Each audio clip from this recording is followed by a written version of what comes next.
Ano Anong nangyari? nangyayari? Gusto ko siya. Gusto ko yun sa kanya.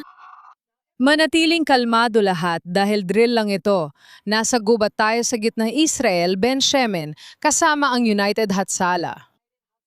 Ito ang pinakamalaking volunteer organization sa Israel at sila ang mga first responders. Sumasagot sila sa mahigit 2,000 tawag araw-araw para magbigay ng emergency response sa mga nangangailangan.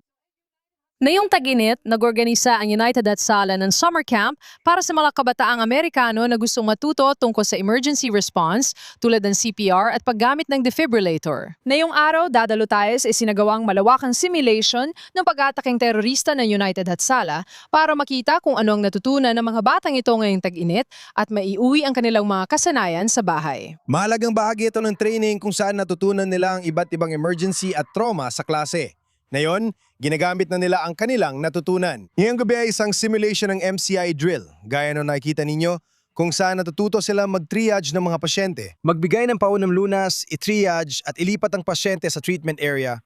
Siguraduhin ang malubang sugatan ay unang gamutin at dalhin. At kumusta naman ang ginagawa nila? Mayas at maganda ang ginagawa nila ngayon. Instruktur ka.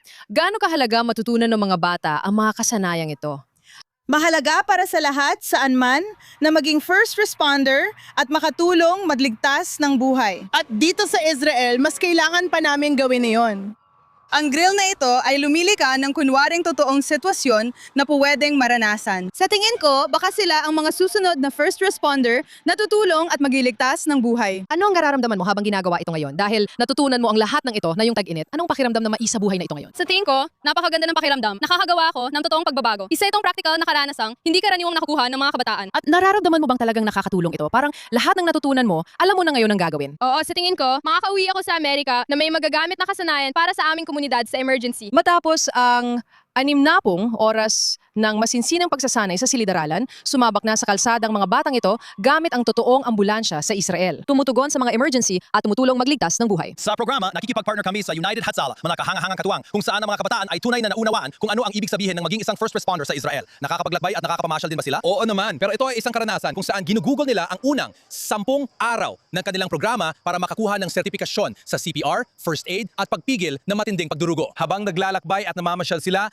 nagkakaroon din sila ng pagkakataong magboluntaryo sa ambulansya at sumama sa shift. Maraming kabataan ang sumali sa programang ito dahil interesado silang kumasok sa larangang medikal.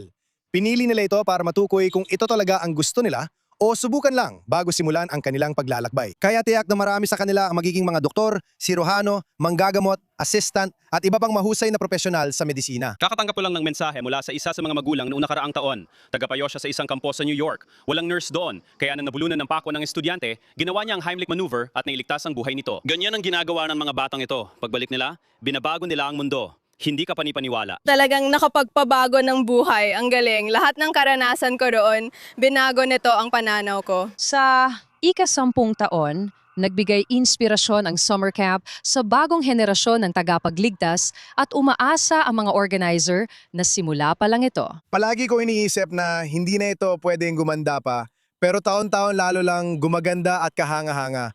Lagi namin lumago, lumaki at tumibay pa. Naniniwala akong doon kami papunta. Sigurado ako magpapatuloy kayong gumawa ng kamanghamanghang bagay. Simula pa lang ito ng ating paglalakbay.